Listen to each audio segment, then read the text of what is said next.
प्रणाम करै छी। हम सारला सिंह आ अपने सबके एहि चैनल पर हम स्वागत करै छी। आइ हम बड़ सुंदर कृष्ण जन्माष्टमी के उपलक्ष्य में बड़ सुंदर कृष्ण भगवान के सोहर लऽ कऽ उपस्थित भेलहुँ हन। कोशिश अछि जे अहाँ सबके ई गीत जरूर नीक लागत। धन्यवाद।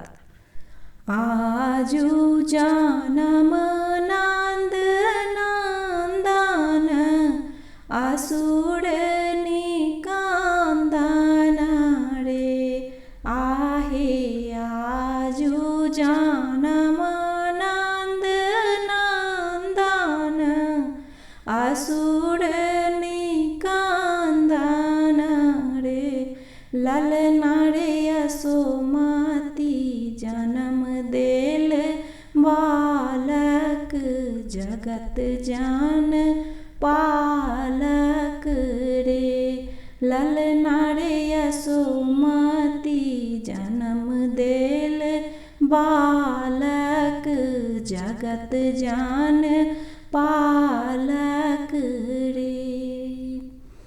काशी काया कोर बैसौलानी काशी का दावलानी रे आहे।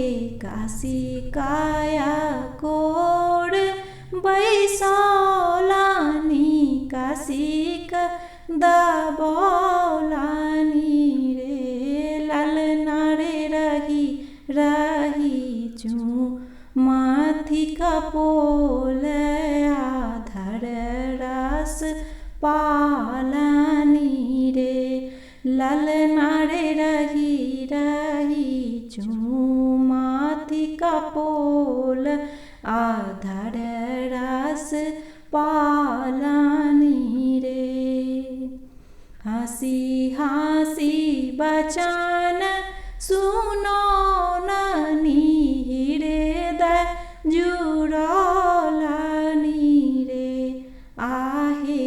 हंसी हंसी बचन सुनो ननी हृदय जुड़ौलनी रे ललना रे निज कर पान करौलनी हृदय जुड़ौलनी रे ललना रे निज कर पान करौलनी हृदय जुड़ौलनी रे।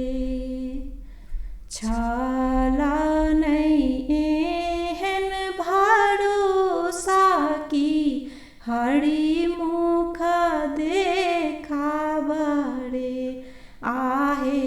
छला नहीं एहन भरोसा की हरि मुख देखाबरे ललना रे से सब आस पुराओल स्वप्न देखौलनी रे ललना रे से सब आस पुराओल स्वप्न देखौलनी रे।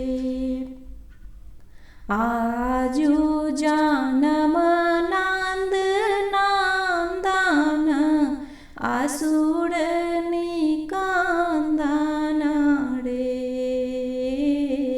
आजू जनम नंद नंदन असुर निकंदन रे ललना रे यशोमती जन्म देल बालक जगत जान पालक रे ललना रे यशोमती जन्म देल बालक जगत जान पालक